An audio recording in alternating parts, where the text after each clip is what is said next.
Residents in Pembroke Pines were alarmed by the sound of gunshots in an apartment complex. As Caplin's Nicole Swed reports, the shooting left 2 people injured and police continue to investigate the suspects. The Pembroke Pines Police Department reported to an incident that left residents here at the Avant apartment complex in Pembroke Pines on edge after gunshots were reported.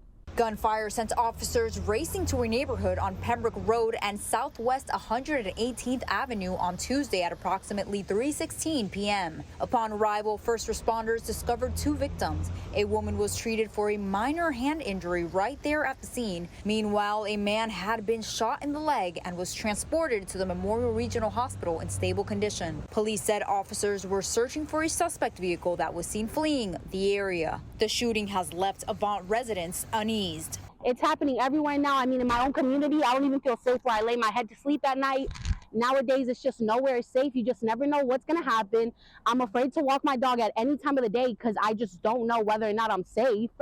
And it's just been such a scary experience, especially because it's happening right here where I live. It has been determined that this was not a random act of violence. Instead, investigators believe that the victims were specifically targeted by the suspects. Authorities continue to work diligently to uncover the circumstances behind this incident. While a description of the suspects or their vehicle has not been provided, police still assure the community that there is no immediate threat to their safety. This is Nicole Swed, Caplin News. A South Florida man and former leader of the Proud Boys has been sentenced to 22 years in prison. This is the longest sentencing from the January 6th attack on the U.S. Capitol. During the hearing, federal judge Timothy Kelly found Tarrio's conduct constituted as an official act of terrorism.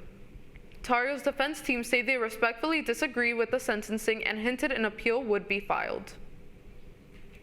When driving, it is crucial to stay focused, especially during school hours. WBBH Rachel William has more on a hit and run. My wife was getting ready to go to work, and she was actually in the shower, and she was like, I don't have no more water. Nathan Faddick lost power at his home on Northeast 15th Place around 9 this morning. When he ran out to see what happened, he was shocked. So I looked over towards Jacaranda, and I noticed the traffic was building. So I walked out and looked down there, and I seen the school bus with the power pole laying on top of it. Cape Coral police say a bus driver and 25 Mariner middle schoolers were inside. Luckily, none of them were seriously hurt.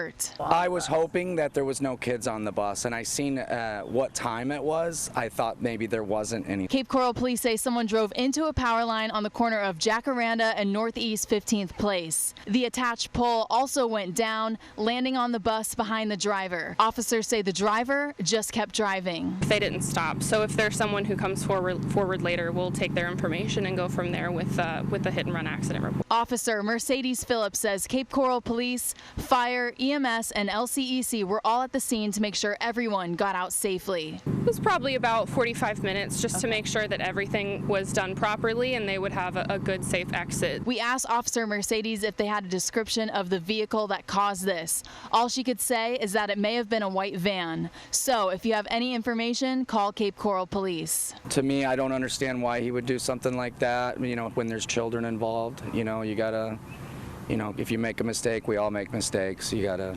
you know, own up to it and move forward.